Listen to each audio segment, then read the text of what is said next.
Hello, this is eGov News. My name is Luke Orwell. Hello, this is Neil O'Bralacon here. Yeah, I've got a new hairstyle. Yeah, you look different now, but very alike.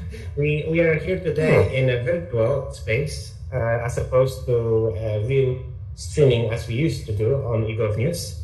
And exactly today we'll be talking about virtual reality inside virtual reality. And in this wonderful venue that we adapted for the purpose of a little showcase that we would like to present here today, basically how to use Altspace VR platform combined with Oculus technologies to deliver, let's say, conference and serious meetings experience. And that's in the context of European projects that we are running currently at Insight, especially Interreg project CURPE. So yeah, we are here near in VR. We are next to a virtual coffee table. How does it feel? Yeah, it's nice. Everything bar the coffee. I'd love to have a nice cup of coffee now, and I actually do have one in reality. But in virtual reality, there's some Easter eggs here, which is interesting, and a cactus. But the space is amazing. So since Easter is coming, we felt that we can adjust the space to look a bit festive. So we have holiday elements around. But yeah, this space can be edited, can be adjusted to specific needs of the meeting you are having. So dependable whether you would like to have a board meeting or conference meeting, you can adjust the space. So if you look behind us, we have a lovely couch here next to the window. So we can sit and relax. Here we can have coffee. So we have kind of a chill out break space when we break from a conference or serious meetings. We just gather here and we talk about aliens with Neil. Occasionally we sit on the couch there. So this is a chill out space, or also a socializing space, you can say, right? Yeah, well, I think it's lovely, Lucas. I mean, I think the big advantage that I saw earlier was that we can actually have a chat here, and people, if they were sitting down there in the main conference room, wouldn't be able to hear us, would they? Because there's the proximity thing. Exactly. So or they might only hear us a little bit. Cameraman Abdul is just showing you around now. So Abdul, if you could show us to the front, you see there is screen there, and there is about 60 seats there that can be taken by audience. We have supporting screen on the right. You can also fit other content there. And on the right, here we put some posters. So if Abdul can show you now, on the left, we have posters. So this is for poster session. Of course, this is just an example. We could fit more of them. We could make them bigger, smaller, dependable on the need. So yeah, maybe we can go on a short tour now, Neil, and you can explain to me some things as we would in a conference place like this. Okay. Well, as you can see on the main screen, there would be a slideshow telling you about the CURPE project. And what I want to do is go and show you this. Can I just explain these posters to you briefly? Yeah, please do. So I will okay. Let me look explain to me. Yeah, so the purpose of these really is we put these together because I put this together with mainly with three other people. There was John and Francesca from the Greifswald Meyer Center, and then Leah from Wetlands International in Brussels. And basically what we're saying is we're looking at the Common Agricultural Policy after 2020. And there's three main goals we have that we're hoping to achieve. The first one is that farmed wet peatlands should be allowed to get payments through the Common Agricultural Policy. That phasing out of cap payments for drained peatlands. So basically, if we drain peatlands, that they would not be able to get payments for agriculture in the future. Now, not obviously happening just yet, but in the future. And thirdly, establishing a results-based agricultural payments. So the purpose of this is all because peatlands are the most effective carbon capture thing in the world. Most carbon capture, I suppose, land feature, or the zoom in habitat. On the poster here, so audience can see also what Neil is elaborating about. Yeah. Yeah. Okay. Cool. So that's poster number one, and as you can see, there's a nice picture of a cow. There's a nice picture of some degraded peatlands, Nice. maybe not such a nice one. That's the cow, yeah. And up above at the top, This is an Irish cow here. I think it's a Danish cow, actually. I think that's in Denmark. If you read it, it's a photo by That's Hans true. Houston, and he's from Denmark. Yeah, it's written right he's here, from- Denmark by Hans Houston. Yeah, he's from Germany, but the picture was taken in Denmark. Okay. And here So we then have you've got a nice map. map of peatlands. So we see Ireland here is very green. Yeah, as usual. And we have And also Finland here, which is Finland. similar green. I think these are the most rich countries in They're terms the most of peaty peatlands. countries in Europe, and Estonia, I think, as well. Yeah. So we have Estonia, we have Finland, and Ireland here. Yeah. Yeah, so about 1/5 of our wonderful Abdul, can you country zoom in is peat. So we can show them up. So we have Finland, Estonia, and Ireland right here. Yeah, you can see that? Okay. Okay, So we have next poster. so the next poster is just to show that the key thing here is that by re-wetting the peatlands, we can reduce greenhouse gases, and the two figures are that by re-wetting just 3% of the total EU land area, European Union land area, we can actually reduce agricultural greenhouse gas emission by 1/4, 25%, and that's a huge amount of reduction of greenhouse gases. So, it's this is a very worthy project, and as you can see, there's a map there that Greifswald have put together with their database.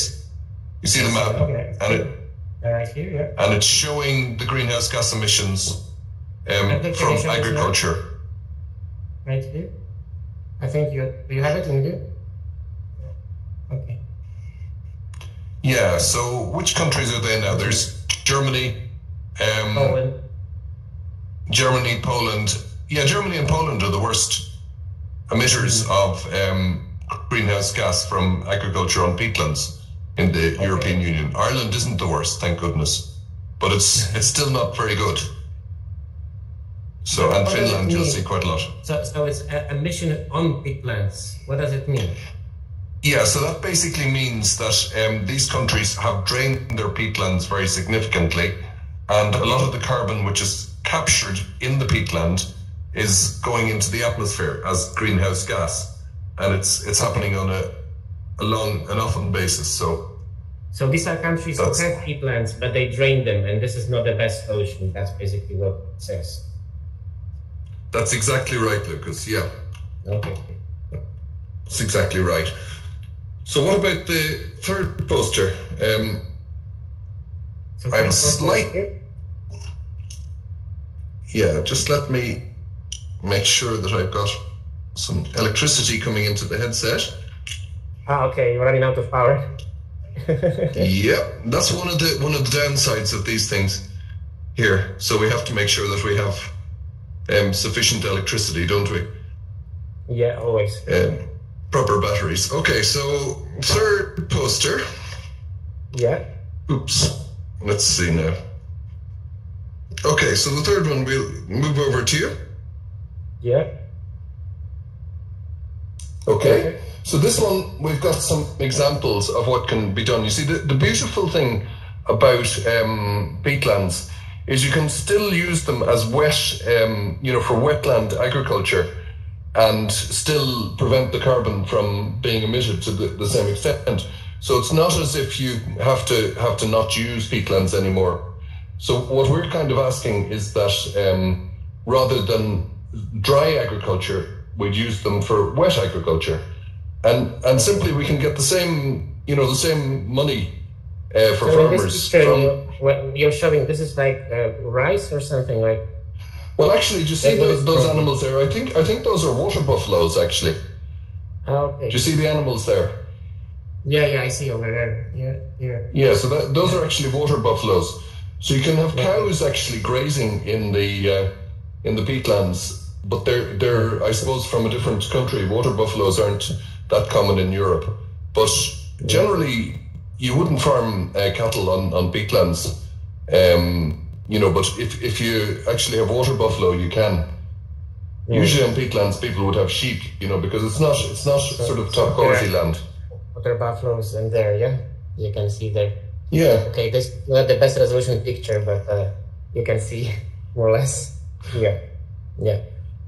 Okay. So this type of agriculture, wetland agriculture, is known as poluticulture. It's a wonderful word. I bet you've never heard it before, have you?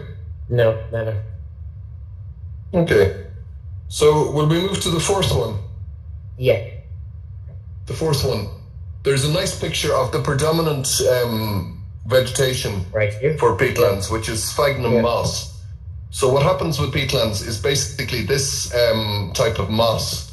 It basically grows, and then it, I suppose, gets, it rots into the peatland, or it decomposes into the peatland, and the new layer of moss builds up on top of it. But as it's growing, it actually captures a lot of carbon from the atmosphere, and then it leaves it inside the peatland. And because it's wet, this carbon doesn't go into the atmosphere. So by growing, we actually can capture a lot of carbon from the atmosphere. And people talk about building machinery to take carbon out of the air and this sort of thing, but there's no point, because we just re-wet the peatlands instead. It's a much more efficient way of doing it than any sort of machine you could come across. So that's basically that. And so our big message is that we can actually reduce carbon emissions by a very significant amount right around the world. In fact, probably all of the air travel and all of the shipping, the emissions that we can save from, if we stopped all the shipping and all the air travel like we seem to be doing at the moment with COVID-19, that's about the equivalent amount of carbon as simply re-wetting the peatlands, which is only about 3 or 4% of the total land area of the planet. So it's actually quite a positive story, and something that we could actually do, restoring habitats. And I think the next decade, from 2021 to 2030, is actually the decade of restoring habitats, for the United Nations decade of restoring biodiversity and restoring habitats. So,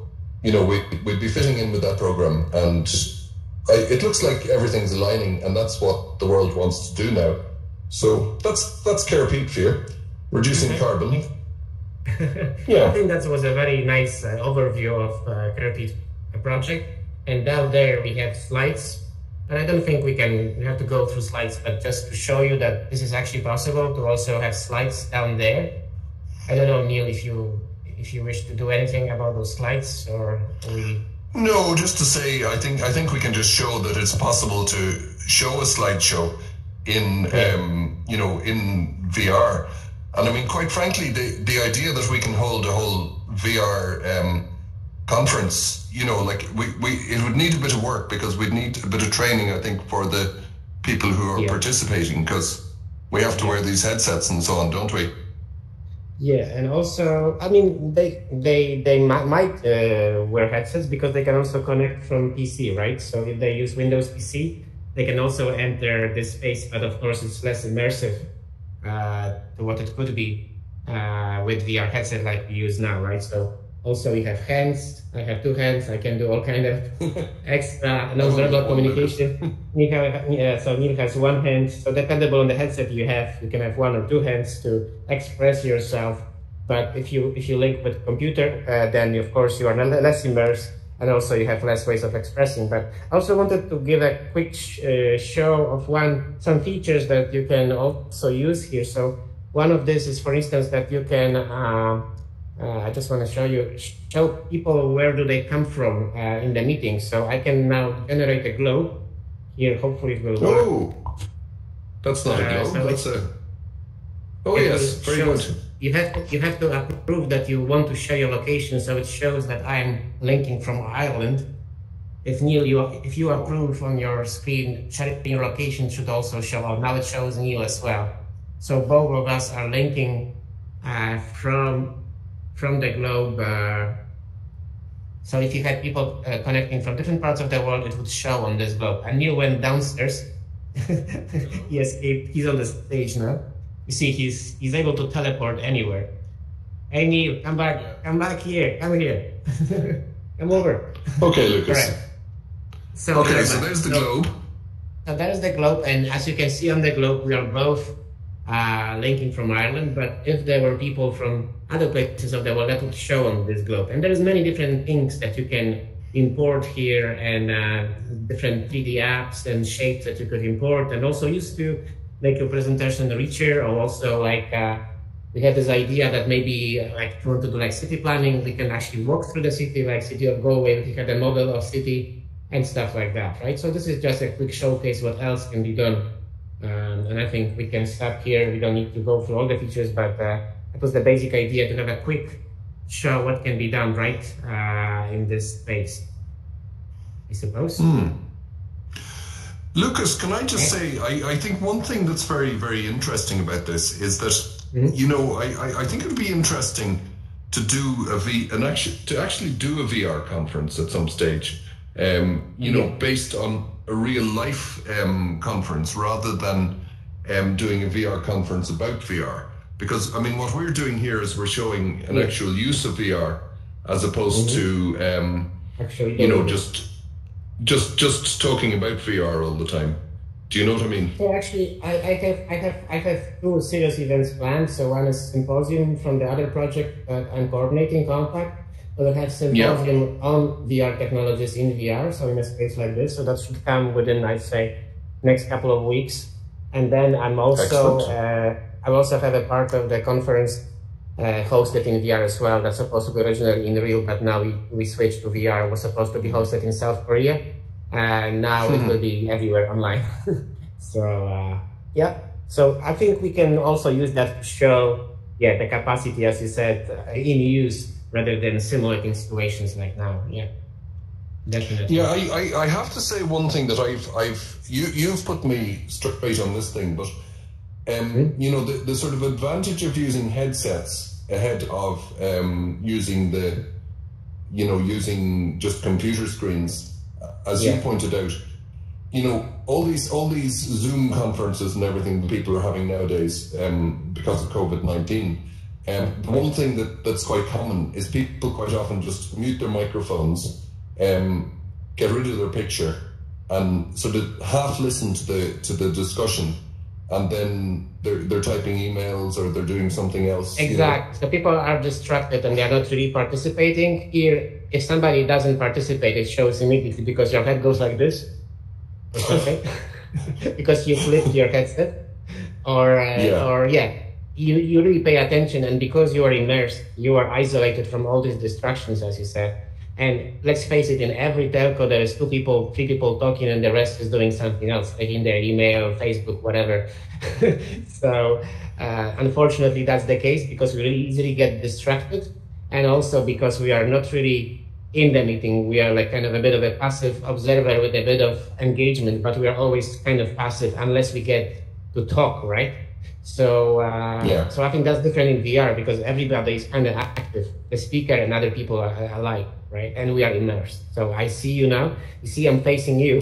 Now I'm facing the audience, and I'm showing at the audience now out there, right there. And then again talking to Neil, so Neil can see. Hello. I'm facing him. And also the sound is designed that is directional in VR. It's simulating a VR experience, and also the distance matters. So if I go far, you hear me less. If I go close, you can hear me better. Now I'm on so-called megaphone, so everybody can hear me, but in normal mode, the physics are preserved. So we can whisper here with Neil about the presentation down there and criticize it, and the speaker wouldn't know. So that's the advantage of this. Yeah, it's rubbish, isn't it? Alignment.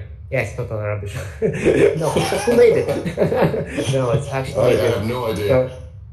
So, that's what it is. So we just try to show the advantages of the spatial alignment of the meeting and also the immersion, which changes a lot, right? So that's the biggest thing about it. So I think we can close here, I suppose. And we'll say goodbye. And you know, I think there, you know, in a few years' time, Lucas, I wouldn't be surprised if it's quite commonplace to have conferences in VR. What do you think? I mean, this technology is progressing at incredible pace. So you see the headsets we are using, the headset I'm using is like 8 months old, and the headset you are using is just over a year old, maybe, maybe 1.5 years old. So these are very new technologies.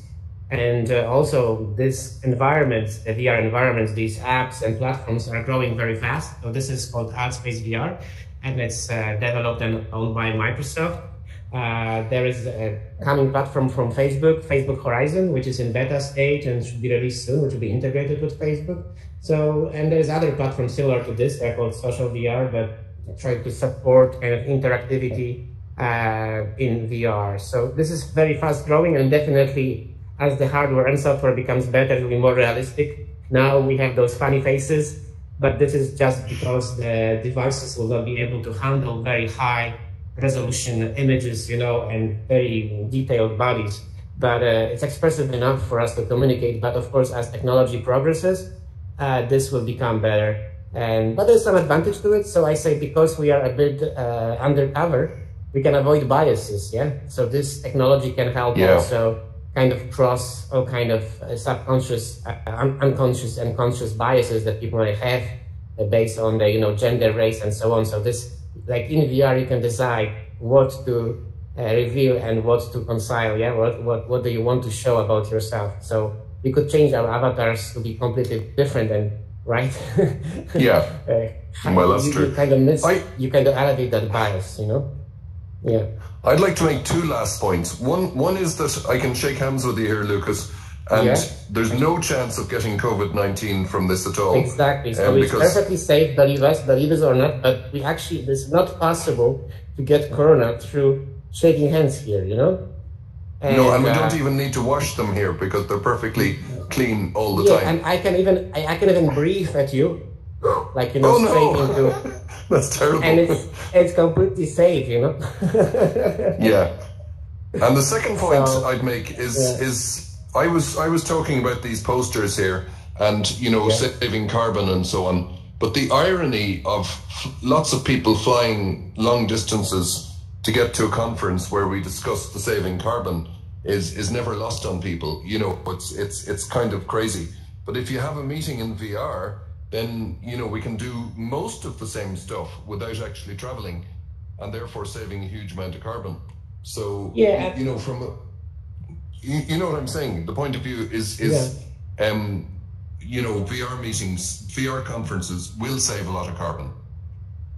Yeah, I think, as you said, like going beyond the current situation, which is, of course, it's a use case for these technologies. But going beyond that, we can say that definitely virtual meetings are improved version of teleconferencing, and therefore it saves the planet because people don't need to travel. So we save carbon emissions. So if we would like to have a project meeting which is about carbon emissions, like Kerpeak, right, and we cause a lot of damage to the environment, it's kind of hypocrisy, right, when you think about it. So the projects which deal with climate change and embrace kind of sustainability should also embrace those technologies as a means of saving carbon emissions and all kind of negatively impacting factors. So here we save emissions, we save money because travel is costly, right? And we save time. So when you look from the funding perspective, like European Commission, right? Of course they want to spend money as reasonably as possible, so you can save costs on travel and also save people time, which they can use more constructively, right? So, and it's fairly cool too. Yeah. So you can actually do things that you can't do in the real. So you can't import a massive globe in the space, right? we don't have yet holographic technologies at this level. Maybe they come, but not yet. But you can virtually do everything here because we are in virtual reality. So. And I just say that, obviously this is being videoed, and like this globe doesn't look like 3D in the video, but when I'm looking at it here now, it looks absolutely spectacular. You can see everything. So you can move across and you can look from different sides and you can look at the details. It's extraordinary. And also like you talk about Zoom and other teleconferencing. So what is possible as well is to bridge the two worlds. So you can link Zoom, let's say on the big screen, which we did, maybe you can show it in another video. You can link the current teleconferencing with virtual space, so people can link also using traditional teleconferencing with the VR conference. So you're not limiting people to only use the virtual environment, which is of course recommended because it gives you more options, but you can also link with traditional teleconferencing to the VR space. Yeah. Yeah, so it sounds like it's all good. Win-win-win. Yeah. Win-win. So by today, no, but definitely, you know, I mean, it's not like we try to advertise it in any specific way. So far, we don't get any funding from any major VR technology players, but of course, we wouldn't mind getting some projects to push them forward, actually, to push the technology beyond the limits, and we are working on it within our capacity. But of course, we look forward to see collaborations and you know, push the domain even further. But as you can see, the capacity and the affordability of these platforms is already amazing. And they were created not maybe strictly with serious meetings in mind, but they work very well. And you can see, you can adapt the space. You can have a conference, you can have chill out room, you can have posters. You can put videos here, 3D shapes, simulate things, so sky is the limit, right? Very good. And of course, the thing that would be wonderful if there was a lot of people here, great opportunity to meet people as well. So, well, of course, like now we didn't show that you can have a crowd here, but this specific platform supports up to 70 people in the room, so we could have 70 people in the audience, 70. So you see those seats, people of course are not bound to the seats, but in principle that can give you, if you can show the audience here, Abdul, that can give you the kind of understanding of how big the audience can be. So you can have really a good number of people collaborating and participating in the events. Actually, this is not the top limit of the platform. If you can't fit them in one room, you can actually have several rooms connected to one presentation. So the speaker can be multiplied across different rooms. So there is a way around it. So if you would like to have 500 people, you can also do that through very smart kind of hacking here. But in principle, this is designed to have 70 people max in one room, which is usually enough for medium-sized events. Yeah. Absolutely. Listen, Lucas, it's been an absolute pleasure. Thank you very much talking for to you. My virtual hand with you.